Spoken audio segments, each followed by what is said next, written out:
What is going on, everyone, and welcome to today's video. And in today's video, I'm going to break down how to make your first $1,000 with 3D printing and exactly what you need to know as a first-time designer or seller who is looking to take your designs or products and start monetizing them. Now, this video is going to be basically no edits, no fancy cuts, no transitions or anything like that. It's just purely just me talking to you guys. So if you guys want to have me in the background while you're doing stuff or chores, then that would probably be your best bet. But also, I want to give you guys a diagram as to what this looks like based on my experience selling online, being both someone who sold physical products, someone who sold digital products, and someone who has a subscription membership for people to buy and purchase my STLs. Now, the reason why I'm making this video is because over the past few weeks, I've been on maybe 50 plus calls with people who want to make money with 3D printing, people who are just getting started, people who have some experience with CAD, and people who are longtime users but just had no idea how to go about monetizing their designs. And the reason why I'm making this video is because there is truthfully not really that many people talking about this, and I don't think most people have figured out the structure yet where it can be clear and concise as to how you can monetize your products and then take it into an empire or a brand that's something that you'd be able to build and profit off of. And truthfully, there's really only a handful of guys right now, a handful of people that are really making some serious cash with this hobby. And it's not really transparent as to how. You can only see what they're doing, but you're not really sure how much or what is going on behind the scenes as to what numbers they're pulling in unless they publicly state it. So for example, what I'm going to do in this video is break down kind of like what the ladder looks like for most of us. So for example, in the very beginning, we start out selling physical products, right? So this is a physical product. And the cool thing about physical products is that it's low barrier to entry. Like all you need is just a 3D printer. Even if it's just a Ender 3, really that's all you need. You can sell physical products. 2, you don't need to have any design skills. You can buy someone else's commercial license to get access to their existing files and then use those files to print it and to sell it. And 3, truthfully, it's not that difficult. Like you can basically make money tomorrow if you wanted to. For example, I could just buy somebody else's commercial license. Or for example, let me backtrack a bit. I can go on Etsy or some different platform where they're selling online, look up like very popular STLs or popular designs, and just look at the most popular designs that you see right there, and then do some research to find the STL file and try to get the commercial access to that STL file. And then I can take that STL file, now that I have a commercial license, list it somewhere like on OfferUp, on Marketplace, on somewhere local. And now basically practically overnight, you could have people messaging you to buy that design. So you take that commercial license with the print it out, take photos of it, upload it that same day or the next day, and then you can have basically 40 to 50 to 60 bucks basically overnight or the next day or even within the next week or so. And truthfully, it's back then it wasn't even heard of. Like that process was not that quick. If you had like a printer before the Bamboo printer ever came out, doing that whole process there would have taken you a lot of time. It would have been a lot more difficult to find quality prints because multicolor printing wasn't a thing and out of the box 3D printing wasn't a thing, and you probably needed a print farm to scale that. And truthfully, for most of us, this is going kind of off topic, for most of us, we don't have the space to have a print farm or to have 5, 6 plus printers just laying around waiting to be 3D printed. So in this instance with physical products, that's the easiest way to make money.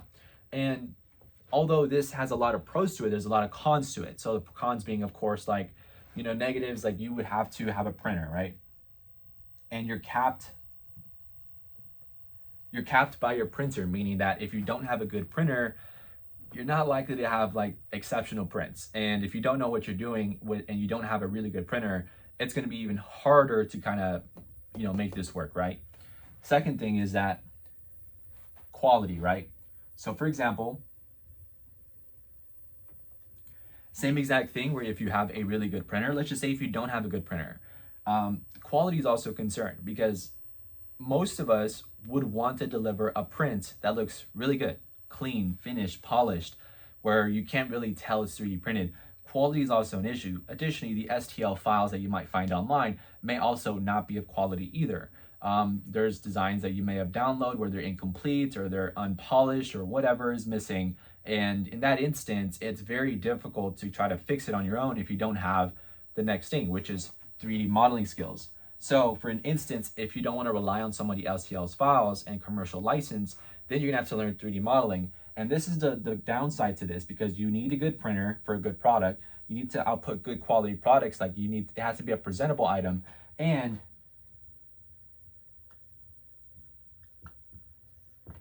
the cons is that if you ever want to make this efficient for yourself, you have to learn 3D modeling. Just hands down, this is the only way you can effectively make your own products, your own designs, so you can scale up and you can possibly sell hundreds, if not thousands of dollars in physical products, unless you got these nailed down. You won't be able to scale this unless you have these nailed down.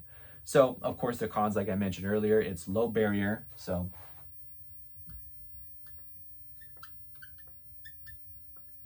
right, it's low barrier, it's quick.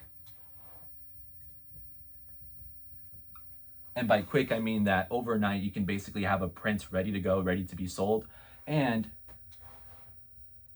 it's quick cash. And by quick cash, I mean that you can list the product online on OfferUp, on Facebook Marketplace, and having somebody come over or you visit them, you show them the item, they're much more likely to buy it because they see the item in person. For example, there's people within our group who sell, I would say like Pokemon, but I don't want to say specifically what.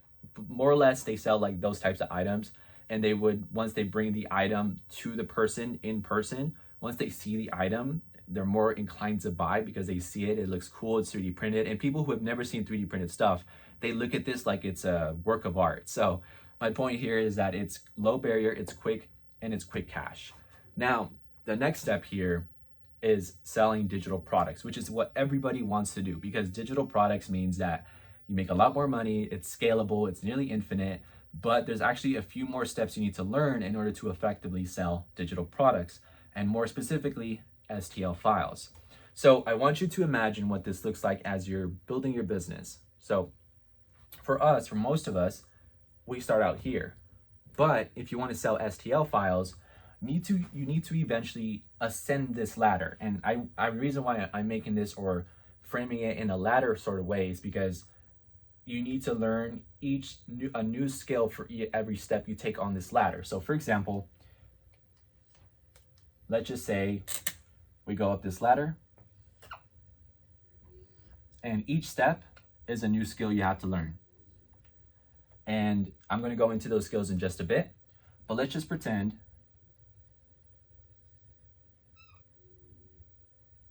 this is STLs, right? Or just doubt that. Yep. Right, so let's just say if you want to transition from selling physical stuff, or if you also want to sell STLs, not just transition, you're gonna have to go up this ladder. And every step on this ladder means that you're gonna have to learn a new skill. First skill is 3D modeling, right?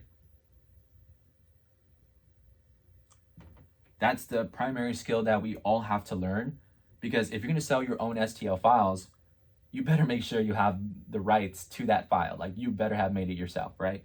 Second one, I would say the skill set of marketing, right? Distribution. And by distribution, I mean that you need to know how to effectively distribute your files, your products across multiple different platforms to increase your reach and increase the likelihood that people can find that product and buy it from you, right?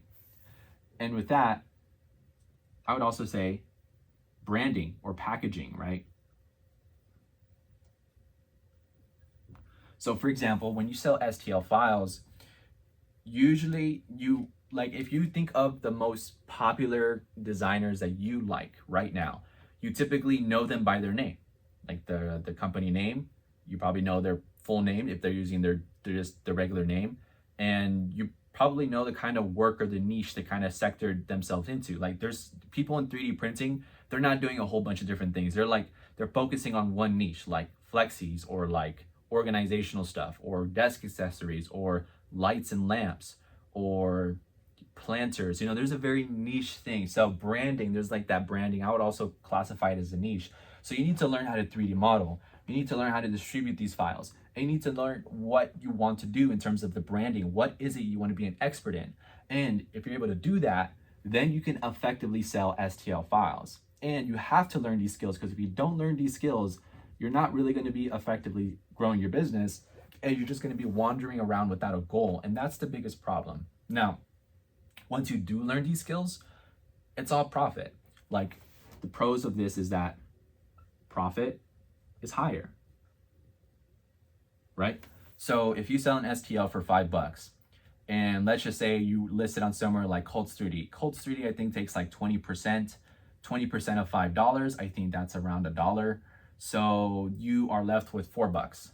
Pretty cool. And there is no post-process work. There is no follow-up with the customers. And there's really not really that much customer support in a sense, unless they have a question about how to put it in their slicer, whatever. But that's sometimes more or less a user issue than a file issue, right? Profit. It's scalable, right? The next thing underneath profit is scalable. So for example, by scalable, I mean that there are more and more people buying printers every single day. And in fact, there are probably more and more people buying 3D printers than there are designers making STLs for these printers.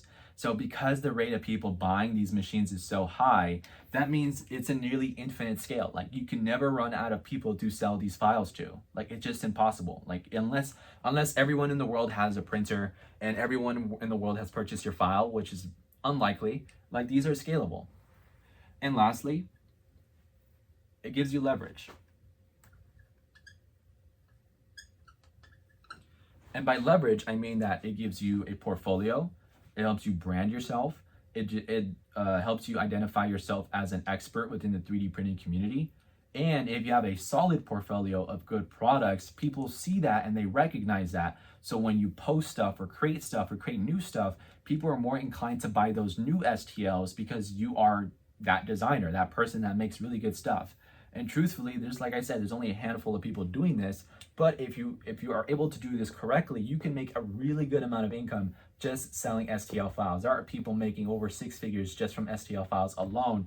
And the cool thing about selling STL files, once you ascend up this ladder, you can ascend up this ladder and you don't have to do the bottom here. You can ascend up this ladder and stay here, or you can ascend up this ladder and move on to the next step, which I'll go into a little bit.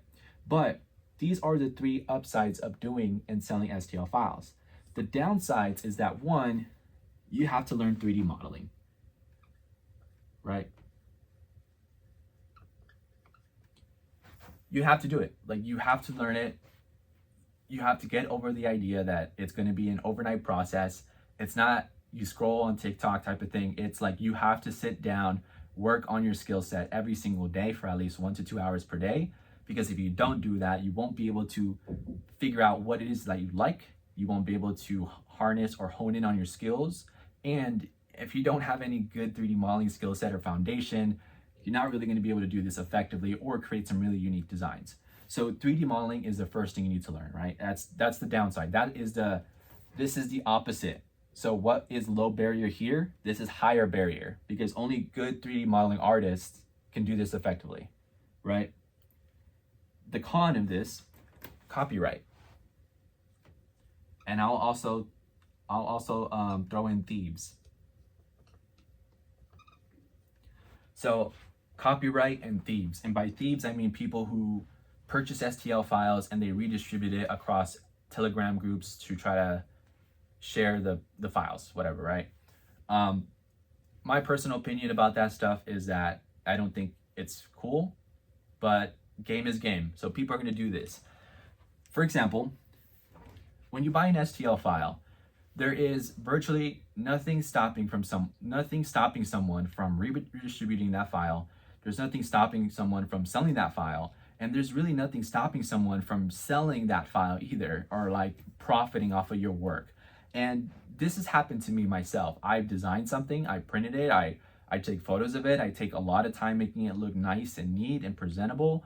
And then someone weeks later duplicates that exact same design and maybe makes like 1 to 2 changes and then claims it as like their own. Now, I'm not going to go into detail because it's obviously subjective and everyone's going to have their own opinion, but that's another example. Another example, which is the more extreme side, is that someone takes the actual photos, takes the STL files, and relists it on somewhere like Etsy and pretends that they actually made it themselves when they really didn't make it, and it's your file. And this has happened to me. I've had my files taken, posted on Etsy for sale, and they claim that it's their own. And the only way around this is to strike their account. So that's the blunt way of doing it. And this is the hard part. This is the thing about this, right? If you sell STL files, you're gonna get people that just don't care and they won't respect your license and they won't respect what boundaries you set for them. And more specifically, if you're in the United States, maybe it's a little bit easier to enforce. But if someone's located in like Germany or in like Greece or in like in a different country, it's just forget it. You can't enforce it. It's a lot harder to enforce it, right? There are ways around it, but you're realistically not going to force someone outside the country to do anything about it, right? So lastly, there's a 3D modeling aspect, there's a copyright aspect, and lastly, the next con to this is that you need to create new stuff. So you have to be creative. So for selling STL files, you not only need to have the 3D modeling skills, and not only do you have to have a solid portfolio, but you need to be creative as well. So you need to be constantly thinking of new designs or new ideas if you want to constantly increase or get new cash flow. And the only way to get more cash flow is to output new designs. So in our program that we have for our group, there are really three main things that you should focus on if this is your focus here. The first one is creating new designs. The second one is publishing those designs. And the third one is telling more and more people about those designs. And to break those down even further, meaning the first one, meaning that you need to create new stuff, new designs, new files, new projects, new things. The second one is publishing, which is distribution, which is sharing those designs, which is putting it out there, taking the photos, making it look nice and neat and presentable like an actual product. That's the distribution part of it. And the last one is the branding. Like you need to constantly be putting out new files as often and as much as you can, quality files, of course. And if you're not doing that, sales will slow down after eventual time frame because there's only so many, like I said, people are buying files every single day. But eventually, if you're not putting out new stuff and encouraging people to buy more and more artwork or different styles or different characters or whatever it is, eventually it's going to slow down. And not that you're not going to make any money anymore, but if you do slow down, it will happen to you. And this happened to me. I got into a point where I was making quite a lot of cash. I would say like $1,000 a month from STL files. But as soon as I stopped being consistent with creating new designs, I realized like each month it kind of slows down just a little bit. And there's times where it like spikes up because of like trends or people post videos on it. But my point here is that you need to be creative and you need to be constantly thinking, what else could I make? What else would people like? And honestly, you will also be scrapping designs that you make and spend lots of time on because you don't like it. So there's also that aspect that you have to be creative and also not allowing your perfectionism to get in the way of that. So there's your print, there's your products, and then there's your STLs. The last thing on this list, on this ladder,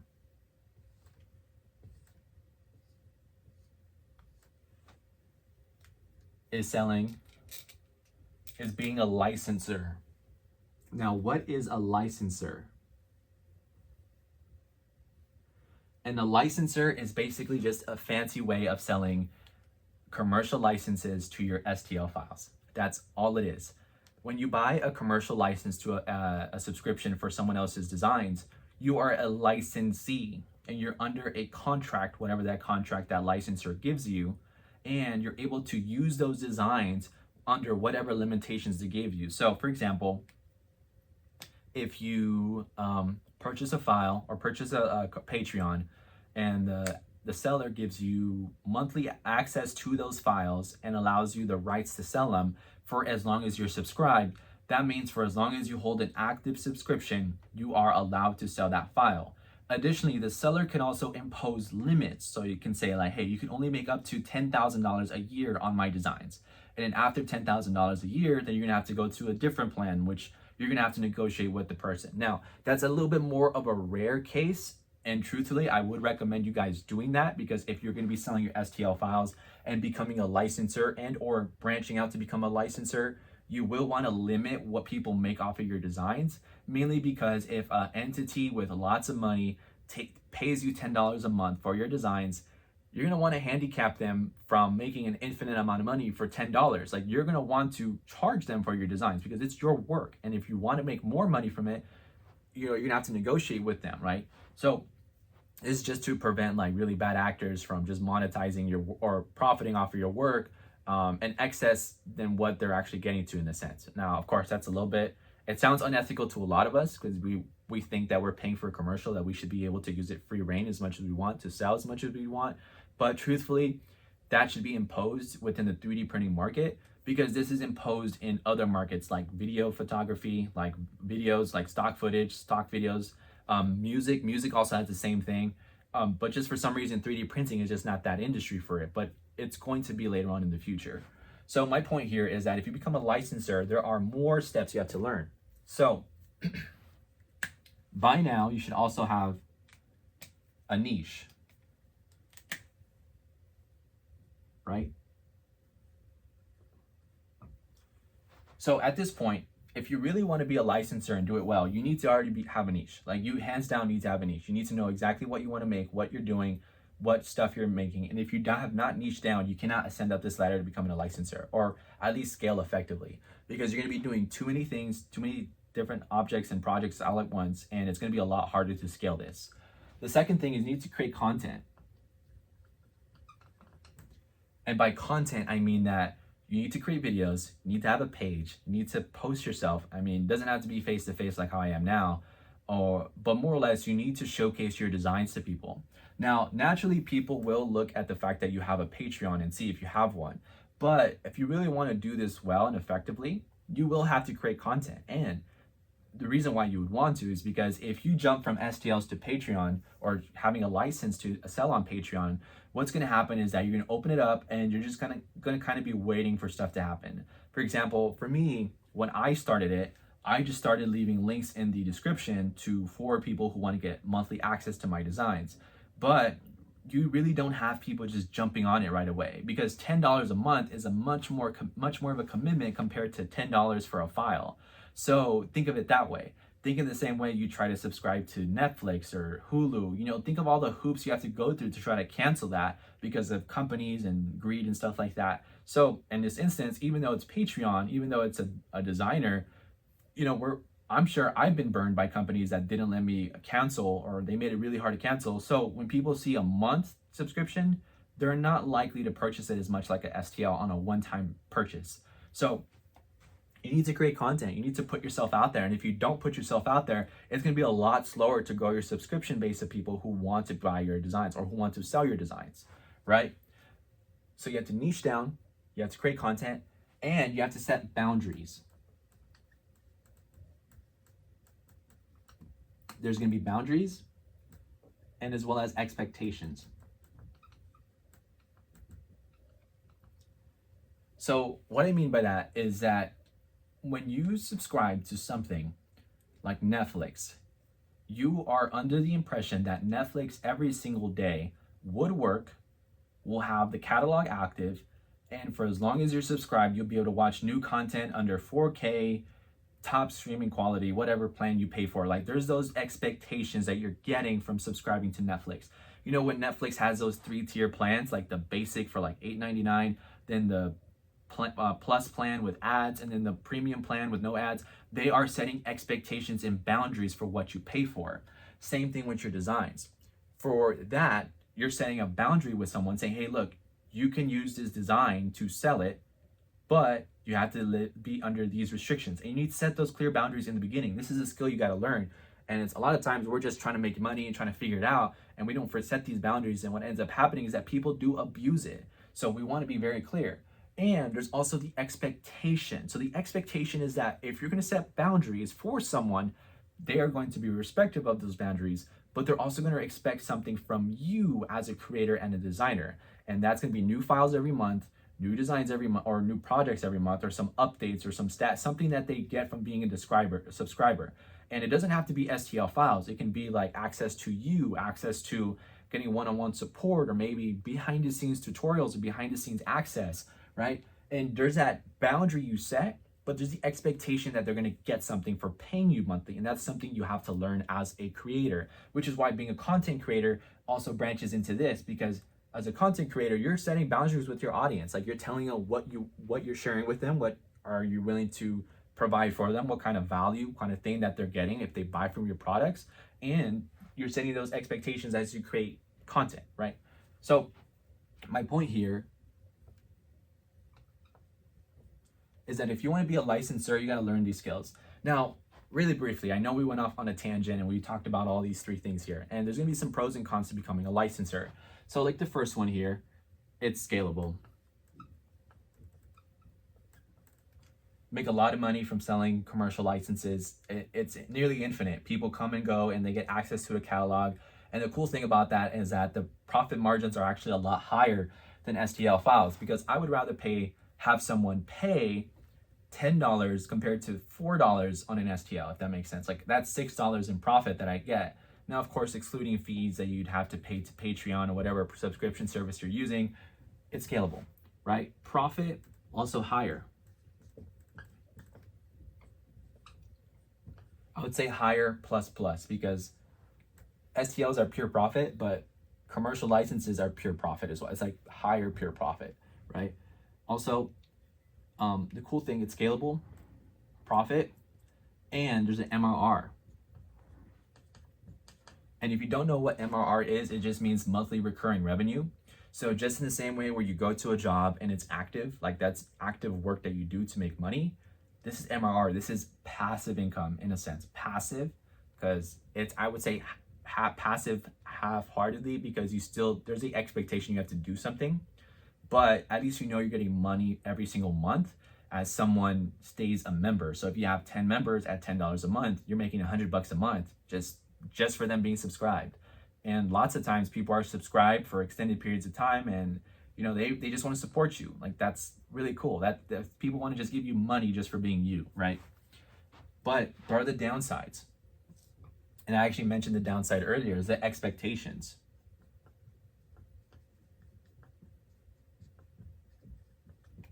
People are going to expect something from you.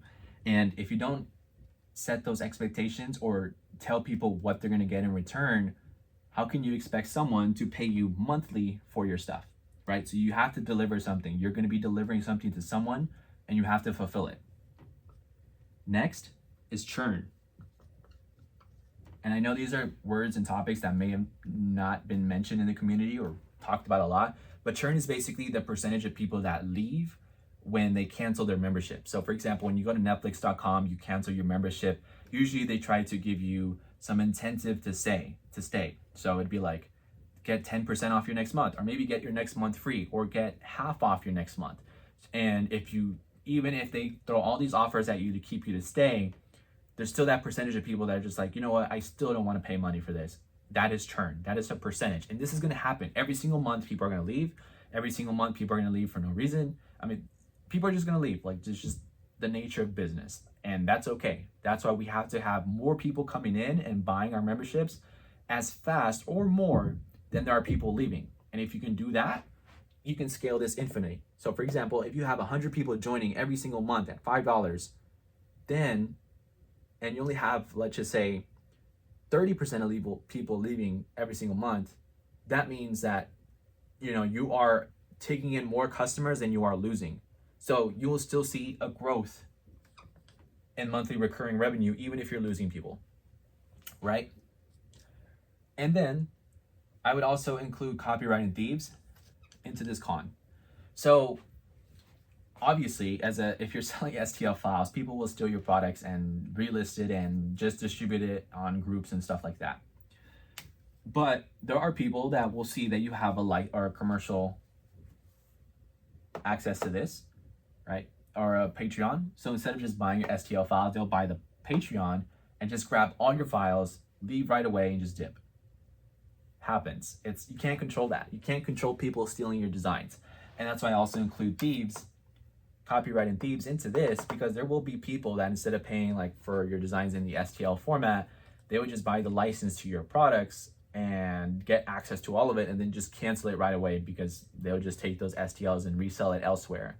And I would say that's a very small percentage of people that do it, but that happens. So this is the downside of selling STL files. It's just, or licensing files. It's just gonna happen. There's really nothing you can do about it. You can combat that with certain processes like setting expectations or making, typically the best way to combat that is just to have a higher price point for your files, like a higher charge of cost of files. Or if you have, you vet people that come in, but that's not very heard of. Like you won't vet people before they buy your product. It just doesn't happen like that, especially not for subscriptions. So my point here is that there is a ladder for ascending this. And the really cool thing about this ladder is that you can always descend down this ladder every single time. And even if you descend, you can still hold your place doing whatever it is you're doing. Or if you wanted to, you can do all three, which is really cool. So I know I covered a lot. I know this is a long video, but I hope this has been insightful and informative. Hopefully I covered some topics that you may have not been aware of, and hopefully I've given you guys some clarity and issues, because over the past few weeks, I've spoken to maybe 50 plus people, and the common thing for most people is that they are too much of a perfectionist, they don't know where to start, and or they don't have the skills or don't believe that they can do it. And truthfully, if you just take action on any of these and you learn these skills, as you learn these skills, your belief in yourself, your perfectionism starts to fade. That still always happens. I still feel like a perfectionist sometimes, and I just have to put stuff out there, right? And eventually you start making stuff, people will start praising it, people will start liking it, downloading it, you'll start making money, and then you'll wake up and you'll see the emails with all the money coming in, and that's a great feeling. And that's what I want for you guys, because truthfully, we need more creators and more designers learning these skills so we can get more and more people making some really cool stuff for the community. So hopefully this video has been insightful and informative. Thank you guys so much for watching. Feel free to join the 3D printing mastermind with the link in the description, as well as feel free to join our print to product program, which is a program teaching you how to design and sell your own 3D printable designs in 21 days or less. So if you're interested in about that, feel free to join down below. But with that said, thank you guys so much for watching. I'll see you guys in the next video. Peace.